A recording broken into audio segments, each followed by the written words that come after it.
Assalamualaikum warahmatullahi wabarakatuh. Selamat siang, ibu-ibu, para orang tua siswa yang ada di rumah. Sebelumnya saya akan memperkenalkan diri. Saya adalah Sulfiati, salah seorang guru SMP yang berada di Sulawesi Selatan, tepatnya di daerah Makassar. Kebetulan saya mengajar di SMP Negeri 22 Makassar. Nah, pada kesempatan kali ini saya akan menjelaskan apa apa sih itu merdeka belajar. Kita ketahui merdeka adalah berarti bebas. Nah, merdeka belajar adalah suatu pendekatan yang dilakukan supaya siswa bisa memilih pelajaran yang diminati. Hal ini dilakukan supaya para siswa bisa mengoptimalkan bakatnya dan bisa memberikan sumbangan yang paling baik dalam berkarya bagi bangsa. Selanjutnya, dalam platform Merdeka Belajar ini ada terbagi 5 modul, namun saya cuma akan menjelaskan sampai modul ketiga saja. Nah, modul pertama adalah mengenali dan memahami diri sebagai pendidik. Otomatis sebagai seorang guru atau pendidik kita harus mengenali karakteristik dan kebutuhan murid. Akan tetapi paling mendasar adalah bagaimana kita bisa mengenali diri kita sendiri, baik itu dari segi kekuatan yang ada pada diri kita, bahkan kelemahan apa yang ada pada diri kita. Kita refleksikan kekuatan dan kelemahan yang kita punya, lalu dapat mengelola apakah yang kita miliki tersebut gunanya untuk berperan mendidik murid-murid kita berdasarkan pemikiran Ki Hajar Dewantara.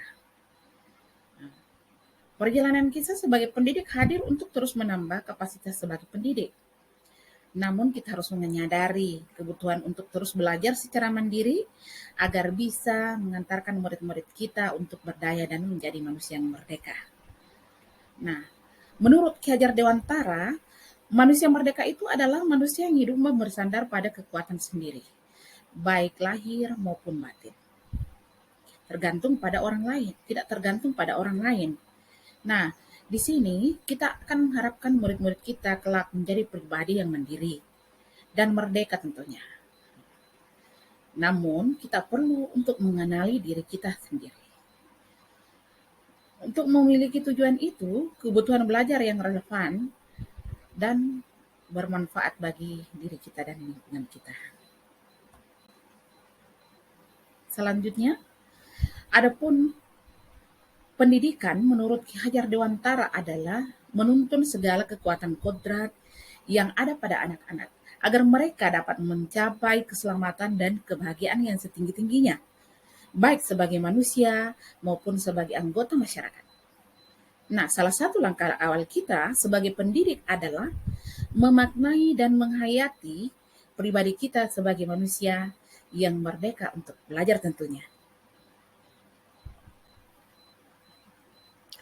Selanjutnya, kita akan melangkah ke modul 2.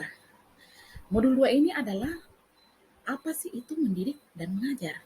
Tentunya mendidik dikatakan mendidik adalah sebagai peranata yang dapat menjalankan 3 fungsi sekaligus. Fungsi pertama, mempersiapkan generasi muda untuk memegang peranan-peranan tertentu pada masa mendatang. Nah, kedua, mentransfer pengetahuan atau transfer knowledge sesuai dengan peranan kita yang diharapkan. Nah, peran guru tentunya transfer knowledge kepada peserta didik kita. Nah, ketiga, memberikan nilai-nilai dalam rangka memelihara keutuhan dan kesatuan masyarakat sebagai prasyarat bagi kelangsungan hidup manusia dan peradaban.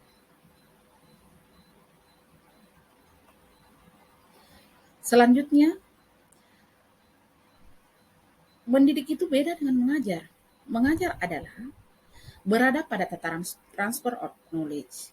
Keteladanan adalah sikap terpuji yang semestinya melekat pada semua guru, Jadi dengan demikian, setiap guru seharusnya menjadi model untuk mendorong pembentukan sifat terpuji peserta didik. Bagaimana caranya? Otomatis mengajarkan kepada anak-anak tentang karakter, pendidikan karakter utama. Nah, disinilah kita guru dituntut untuk bukan sekedar mengajar saja sebagai tindak lanjut dari pelaksanaan teknis, melainkan mendidik untuk membentuk insan generasi muda yang berperilaku mulia, baik, jujur, serta mampu mengembangkan potensi yang dimiliki oleh siswa atau peserta didik kita. Nah, yang terakhir, sekarang kita melangkah ke modul 3. Modul 3 di sini dalam platform Merdeka Belajar adalah mendampingi murid dengan utuh dan menyeluruh. Nah, di sini terbagi lagi ada kodrat keadaan. Nah, kali ini kita akan mengulas materi kodrat keadaan. Kodrat keadaan, agar kita dapat memahami kodrat keadaan pendidikan yang sesuai dengan zaman berdasarkan pemikiran Ki Hajar Dewantara. Nah, kodrat keadaan ini merupakan bagian yang tidak terpisahkan dari dasar pendidikan murid atau peserta didik kita. Kodrat keadaan terdiri dari dua hal, yaitu kodrat alam dan kodrat zaman. Nah, selain itu juga kita akan membahas tentang asas trikon. Trikon itu adalah kontinu, konvergen, dan konsentris dalam pendidikan, serta penerapannya di dalam kelas agar kita dapat memahami tujuan dan asas pendidikan berdasarkan pemikiran Ki Hajar Dewantara. Sebagaimana kita ketahui bahwa pendidikan adalah suatu proses yang dinamis.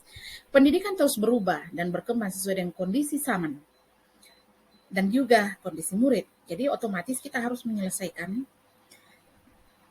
kondisi zaman sekarang dengan kondisi murid kita supaya murid kita tidak ketinggalan. Apalagi di era sekarang ini semua serba digital. Nah, jangan dibayangkan sistem pendidikan sebagai sebuah sistem yang besar yang hanya dipikirkan dan diurus oleh para pakarnya dan penentu kebijakan di pusat.